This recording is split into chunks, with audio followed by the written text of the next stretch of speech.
बात आज से 50 साल पहले की है। एक रात एक जंगल में डाकुओं का एक गिरोह पुलिस से बचने के लिए दाखिल हुआ। डाकू ये नहीं जानते थे कि इस जंगल में आकर वो पुलिस से भी बड़े खतरे का सामना करने वाले थे। डाकू जंगल में आगे बढ़ रहे थे और दो खौफनाक लाल आंखें उन्हें देख रही थी।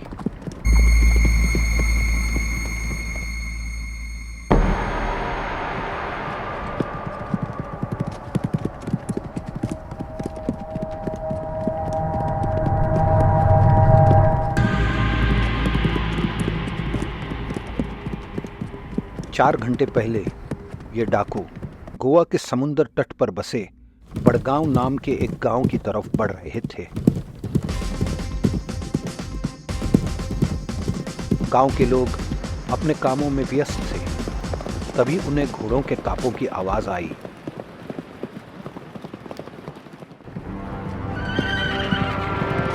डाकुओं को आता देख लोग घबरा कर भागने लगे। डाकुओं ने गांव को लूटा और अपने पीछे लाशों का ढेर छोड़कर चले गए।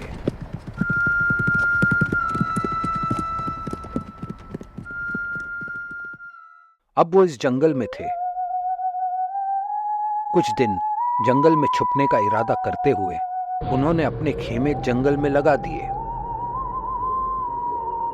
वो भयानक लाल आंखों वाली खूंखार शख्सियत अब भी उन पर नजर गड़ाए हुए थी।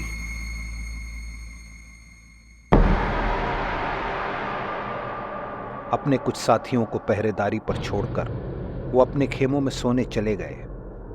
पहरेदारी कर रहे डाकू आग सेकते हुए बातें कर रहे थे।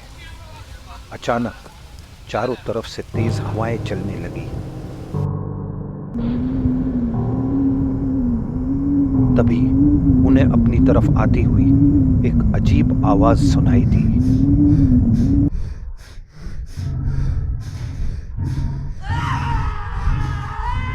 जब वो पलटे तो उनके होश उड़ गए। वो चिल्लाने लगे।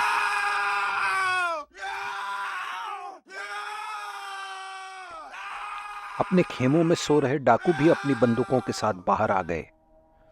एक खतरनाक खूंखार शख्सियत उनकी तरफ बढ़ रही थी।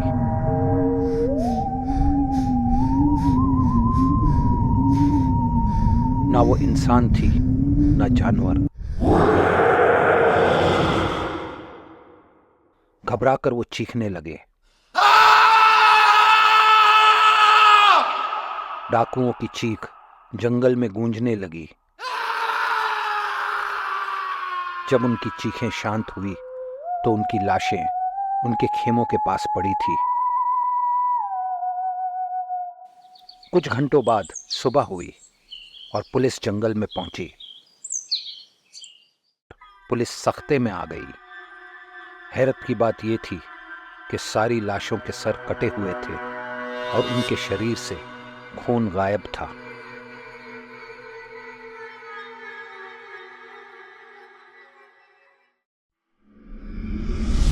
वक्त का पहिया घूमा और देखते ही देखते 50 साल गुजर गए।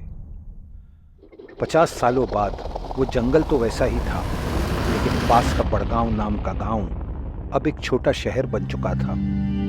अब यहाँ हॉलिडे रिजॉर्ट्स, क्लब्स और बार्स बन चुके थे।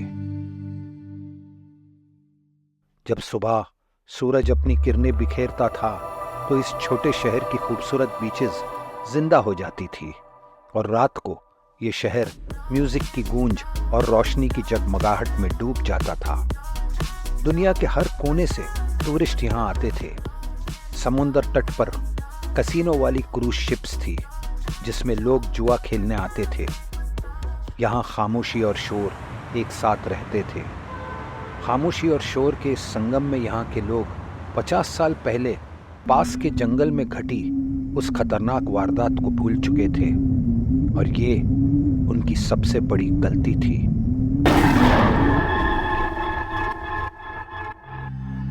आज संडे का दिन था। बीचेस पर टूरिस्ट्स और लोकल्स की भीड़ थी। एक क्लब की प्राइवेट बीच पर जेसन डिसूजा अपनी फियांसी एग्नेस फर्नांडिस के साथ टहल रहा था।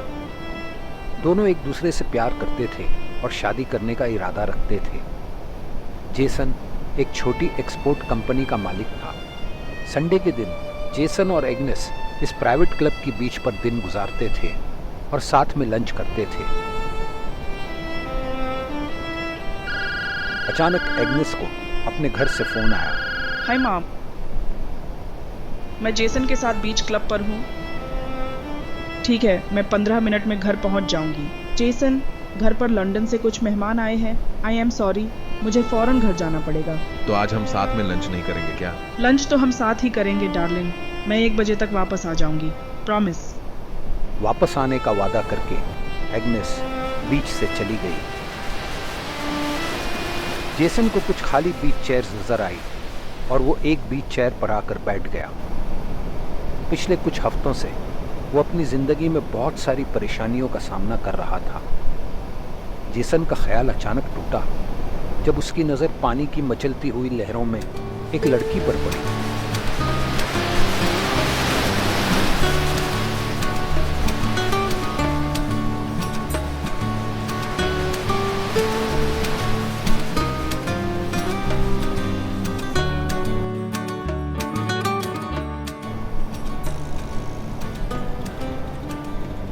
लड़की पानी से बाहर आई। जेसन अपनी नजर उस पर से हटा नहीं पा रहा था। लड़की उसी की तरफ आने लगी। वो उस खाली बीच चेयर के पास आ रही थी जो जेसन की बगल में थी। Excuse me. करीब आकर लड़की ने खनकती हुई आवाज में कहा, क्या ये कुर्सी खाली है? मैं यहाँ बैठ सकती हूँ? Yes, why not? आपको इस बीच पर पहले कभी नहीं देखा। बचपन में मैं अपने डैड के साथ इस बीच पर आया करती थी। ऐसा लगता है वक्त रुक गया है, सब कुछ पहले जैसा ही है। तो आप किसी और शहर से आई हैं? मैं अमेरिका से आई हूँ। बचपन में मेरे डैड और मॉम के देहांत के बाद मैं अपनी आंटी के साथ अमेरिका चली गई थी। वेस्टर्न कल्चर से बेजार होकर अब इंडिया वापस आई हूँ। दोनों बातें करते हुए बीच पर टहलने लगे। वैसे मेरा नाम डायना गोमेज है। मैं जेसन डिसूजा हूँ। It's a pleasure meeting you, Diana. तो अमेरिका में तुम क्या करती थी? मैं एक सॉफ्ट ड्रिंक कंपनी में मैनेजिंग डायरेक्टर थी। अब यहाँ क्या करने का इरादा है? यहाँ बड़गांव में हमारी बहुत सारी पुश्तैनी प्रॉपर्टी है जिनका किराया आता है, लेकिन वक्त गुजारने के लिए मैं कोई जॉब करने के बारे में सोच रही हूँ। फिर तो आज तुम्हारा लकी दिन है। मुझे अपनी एक्सपोर्ट फर्म में एक नई असिस्टेंट मैनेजर की ज़रूरत है। तुम चाहो तो मंडे नौकरी के लिए अप्लाई कर सकती हो। आपके कहने का मतलब है मैं सोमवार आपके ऑफिस आ सकती हूँ ना? हाँ, अपना नंबर दे दो, मैं तुम्हें ऑफिस का पता SMS कर दूंगा। क्या मैं सचमुच तुम्हारे ऑफिस आ सकती हूँ? यस, लेकिन काम बहुत मेहनत का है। मैनेजर की ड्यूटी के साथ साथ तुम्हें मेरी सेक्रेटरी का भी काम करना पड़ेगा। मतलब आप सच में ये चाहते हैं कि मैं सोमवार को आपके ऑफिस आऊँ? हाँ, अब तुम कितनी बार और पूछोगी? Thank you so much Jason. Diana ने जेसन को अपना नंबर दिया और बीच से चली गई। डायना ने एक ही सवाल, क्या मैं तुम्हारे ऑफिस मंडे आ सकती हूँ, 3 बार क्यों पूछा। जब कोई डायन इंसानी रूप में किसी की जिंदगी में आना चाहती है तो वो 3 बार इजाजत मांगती है।